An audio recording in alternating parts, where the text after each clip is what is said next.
زمین پہ جنت بنا کے بیچتا ہے۔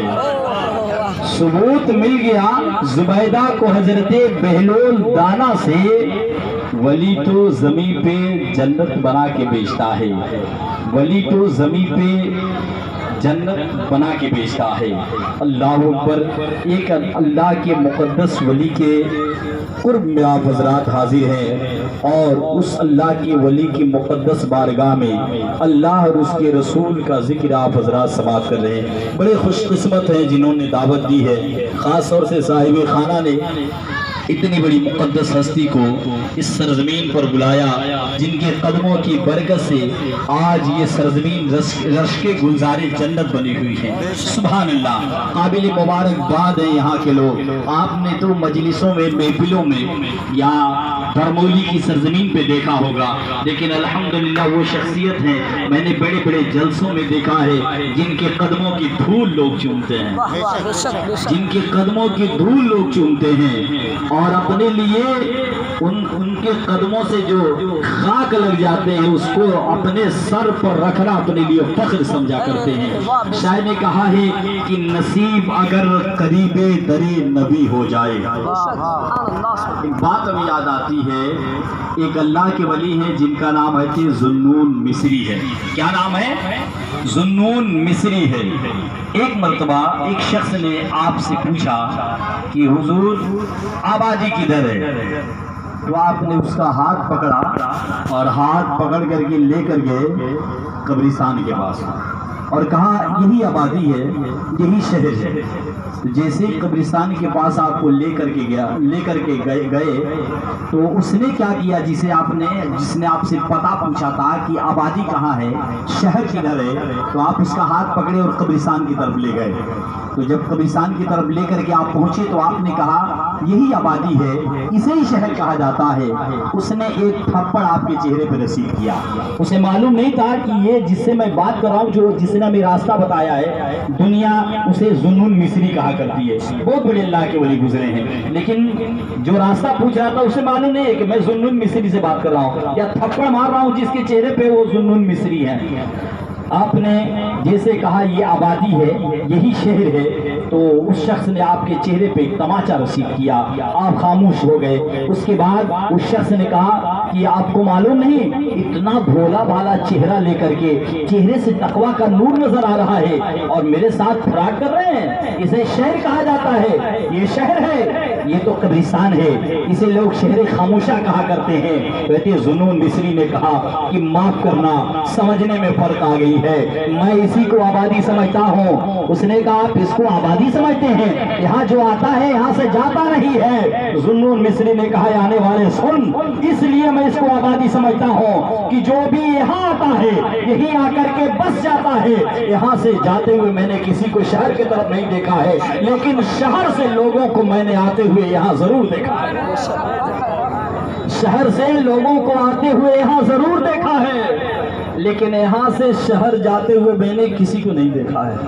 اللہ اکبر۔ دیکھیں کتنا پیارا جملہ آپ نے کہا کہ سب یہاں آتے ہیں، لیکن یہاں سے آج تک میں نے کسی کو نہیں دیکھا کہ اٹھ کر کے شہر میں گیا ہو، لیکن شہر والوں کو اکثر میں دیکھا کرتا ہوں کہ جس کا وقت پورا ہو جاتا ہے، ٹائم ختم ہو جاتا ہے، تو پلٹ کر کے یہی آ جاتا ہے، لیکن یہاں سے کوئی نہیں جاتا ہے، جو یہاں سویا ہے وہ سویا ہی رہتا ہے۔ تو میں آباد ہوتے ہوئے یہی دیکھتا ہوں۔ شہر میں لوگ آباد کہاں ہیں؟ مکانیں خالی کر دیتے ہیں، دکانیں بند ہو جاتی ہیں، آنکھیں بند ہو جاتی ہیں، زبانیں بند ہو جاتی ہیں، سب ادھر ہی کو آتے ہیں، لیکن یہاں سے کوئی نہیں جاتا ہے۔ جو یہاں آ جاتا ہے اس کے بعد اس کی کہانی ختم ہو جاتی ہے اور اس کے بعد اسے کہیں جانے کی ضرورت نہیں پڑتی ہے۔ تو آپ نے مجھ سے پتہ پوچھا، میں نے اسی کو آبادی سمجھا، یہی بتایا۔ تو آپ سمجھیں ان اللہ والوں کو سمجھنا اتنا آسان نہیں ہے۔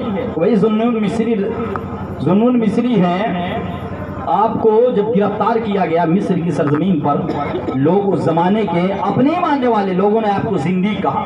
زندیق کے معنی ہوتا ہے جو دین سے پھر گیا ہو، دین سے پھرنے والا کہا گیا۔ اور یہیں تک نہیں، اس دور کے مفتیوں نے فتویٰ دیا کہ ذوالنون مصری کی زبان بہت زیادہ چل رہی ہے، شریعت کے خلاف چل رہی ہے، انہیں گرفتار کیا جائے۔ انہیں گرفتار کر کے جیل کی سلاخوں میں ڈال دیا گیا۔ کہتے ہیں ذوالنون مصری جب انہیں سپاہی گرفتار کر کے لے جا رہے تھے، ایک خاتون سے ملاقات ہوتی ہے۔ اس خاتون نے کہا اے ذوالنون مصری، ان سے ڈرنا نہیں، یہ اللہ کے مخلوق ہیں، ان سے ڈرنا نہیں، یہ اللہ کے مخلوق ہیں، اور یاد رکھنا یہ تمہارا کچھ نہیں کر پائیں گے جب تک کہ تمہارے رب کا حکم نہ ہو۔ سبحان اللہ۔ عقیدہ دیکھیں، ایک عورت ہو کر کے ذہن دے رہی ہے، وہ بھی ایک اللہ کے مقدس ولی کو کہ اے ذوالنون مصری ڈرنا نہیں، یہ تمہارا کچھ نہیں کریں گے، جو ہوگا وہ اللہ کے حکم ہی سے ہوگا۔ آپ اس جیل خانے کے اندر تقریباً 40 روز مسلسل قید رہے، اور وہی خاتون ایک روٹی کی ٹکیا بنا کر کے جیل خانے کے اندر آپ کو بھیجا کرتی تھی، لیکن 40 روز مسلسل جب اس کے اندر رہے، آپ وہاں سے جب باہر آتے ہیں تو کمزوری اور نقاہت کا یہ عالم تھا کہ فوراً زمین پہ آ جاتے ہیں، گر جاتے ہیں زمین پہ۔ اس خاتون کو جب پتا چلا، وہ خاتون گئی، اور جانے کے بعد اس خاتون نے کہا اے اللہ کے ولی، اے ذوالنون مصری، میں نے تو اپنی کمائی سے، رزق حلال سے تمہارے لیے روٹی کا ٹکیا بنا کر کے بھیجا تھا تاکہ تم جیل خانوں کے اندر ان کھانوں کو نہ کھا کر کے حلال روزی کھا سکو۔ تو کہتے ذوالنون مصری نے کہا تھا کہ تم سچ کہہ رہی ہو، تم جو کھانا بھیجتی تھی یقیناً تمہاری حلال کی کمائی تھی، لیکن یاد رکھو کمائی تمہارے پسینے کی تھی، حلال کی تھی، لیکن جن ہاتھوں کے ذریعے میرے پاس پہنچتا تھا وہ ہاتھ صحیح نہیں تھے، جن ہاتھوں کے ذریعے میرے پاس پہنچایا جاتا تھا وہ ظالموں کے ہاتھ تھے، وہ غداروں کے ہاتھ تھے، وہ ناپاک ہاتھ تھے۔ تو ذوالنون مصری اگرچہ رزق حلال ہو، لیکن اگر ایک ظالم کا ہاتھ لگ جائے تو اسے کھانا گوارا نہیں کرتا ہے، مرنا تو گوارا ہے، زندگی سے جدا ہونا گوارا ہے، لیکن جس رزق حلال پر ایک ناپاک کا ہاتھ لگ جائے ذوالنون مصری اسے کھانا گوارا نہیں کرتا ہے۔ آپ دیکھیں ان اللہ کے ولیوں کو، ان اللہ کے ولیوں کو سمجھنا، ان اللہ کے ولیوں کے قرب میں آنا۔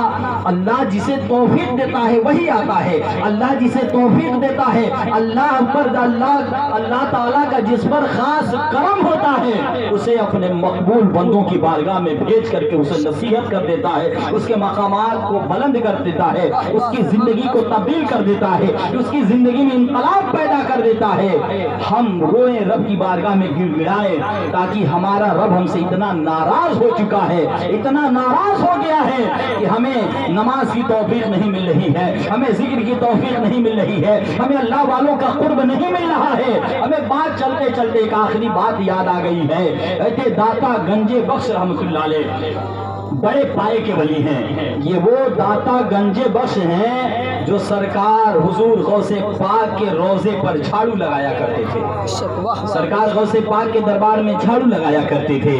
ایک شخص آپ کی بارگاہ میں آیا، اور آنے کے بعد بڑی پتے کی بات ہے، ذہن کو کھول کر کے سن لیں، اس لیے میں زیادہ تقریر نہیں کرتا، تھوڑی سی باتیں آپ بس سن لیں۔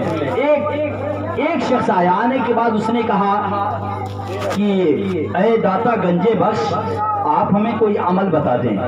تو غوث پاک کی چوکھٹ پہ جھاڑو لگا رہے، اتنا بڑا مقام ہے آپ کا، لیکن جیسے اس شخص آ کر کے پوچھا کہ اے داتا گنجے بخش، ایک ہمیں کوئی ایسی نصیحت فرما دیں جو ہمارے لیے بہتر ہو، ہم اس کو اپنے عمل میں لائیں۔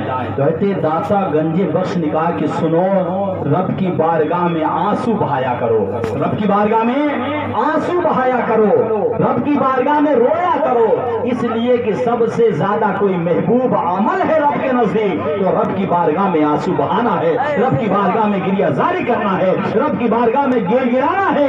تو جب وہ داتا گنجے بخش اس شخص نے پوچھا تو آپ نے کہا سب سے بہتر عمل یہی ہے۔ اس نے کہا کہ داتا گنجے بخش، اگر رونا نہ آئے تو کیا کیا جائے؟ تو داتا گنجے بخش نے کہا کہ تب اپنی قسمت پہ رویا کرو، اگر رونا نہ آئے رب کی بارگاہ میں تو قسمت پہ رویا کرو کہ رب تمہیں توفیق نہیں دیا ہے، رب جس پر اپنا فضل فرماتا ہے، کرم فرماتا ہے، اسی کے دل میں اپنی محبت، اپنا قرب پیدا کر دیتا ہے، اسی کے دل میں رب اپنا قرب پیدا کر دیتا ہے۔ درود پاک پڑھیں، اللہم صلی علی سیدنا شفیعنا حبیبنا نبینا مولانا محمد الجود والکرم وعلیہ وبارک وسلم علیہ صلاۃ و سلام علیک یا حبیبی یا رسول اللہ صلی اللہ تعالی علیہ وسلم۔ میں کیا بتاؤں مجھے کیا بنا کے چھوڑ دیا، میں کیا بتاؤں مجھے کیا بنا کے چھوڑ دیا، نگاہ سے اپنی پلا کے چھوڑ دیا. میں کیا بتاؤں مجھے کیا بنا کے چھوڑ دیا. نگاہ سے اپنی پلا کے چھوڑ دیا. فرشتے لے کے چلے تھے سوئے جہنم. فرشتے لے کے چلے تھے سوئے جہنم, مگر میرے آقا نے ان سے چھوڑا کے چھوڑ دیا. مگر میرے آقا نے ان سے چھڑا کے چھوڑ دیا. پوچھتی ہے یہ فرقت طیبہ مجھ مجبور سے.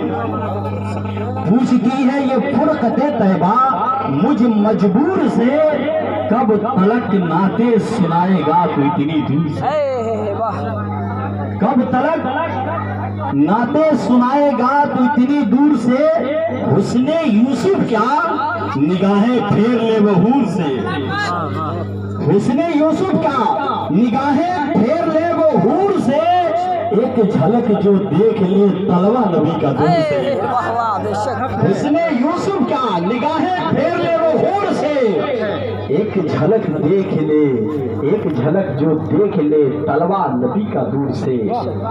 ایک جھلک جو دیکھ لے طلوہ نبی کا دور سے. اور کربلا اپنی جگہ حق کی بلندی کے لیے. کربلا اپنی جگہ حق کی بلندی کے لیے. ڈاڑھ پر چڑھنے کی لذت پوچھئے منصور سے. کربلا اپنی جگہ حق کی بلندی کے لیے. ڈاڑھ پر چڑھنے کی لذت پوچھئے منصور سے. ڈاڑھ پر چڑھنے کی لذت پوچھئے منصور سے. یقیناً آپ کو بھی نمازوں میں لذت ملے گا, ذکر میں لذت ملے گا. پہلے اللہ والے کے قرب سے قریب ہو جائیں, اپنے دل کو صاف کر لیں. انشاءاللہ جو بھی بات سنیں گے آپ بھی مچل جائیں گے, تڑپ جائیں گے, اور آپ کی آنکھوں کے راستے دلوں میں اتر جایا کرے گا. تو اللہ والوں کے دربار میں آئے, اللہ والوں کے قرب میں آئے تو یقیناً باتیں کوثر کی کیا کرتے ہیں لو اور سنو. باتیں کوثر کی کیا کرتے ہیں لو اور سنو. باغ جنت کے لیے مرتے ہیں لو اور سنو. جن کو آقا سے عداوت ہے سنا ہے وہ بھی باتیں جنت کی کیا کرتے ہیں لو اور سنو.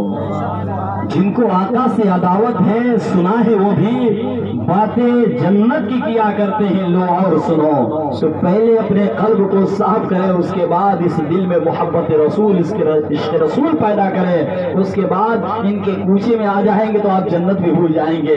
دعا یہی کریں گے کہ اللہ تبارک و تعالیٰ اسی کوچے میں سلامت رکھے, دنیا میں بھی نیک کا سایہ نصیب فرمائے, اور وہاں قیامت کے دن جب نفسی نفسی کا عالم ہوگا تو وہاں رب جو ہے ان کے قدموں میں جگہ عطا فرمائے اور ان کے مقامات کو اور بلندی عطا فرمائے. اب بلا تاخیر تقریر کرنے کے لیے آپ ہی کے گاؤں کے خطیب و امام, جن سے میں بڑی ادب و احترام کے ساتھ گزارش کروں گا کہ حضرت مائک پر تشریف لائے.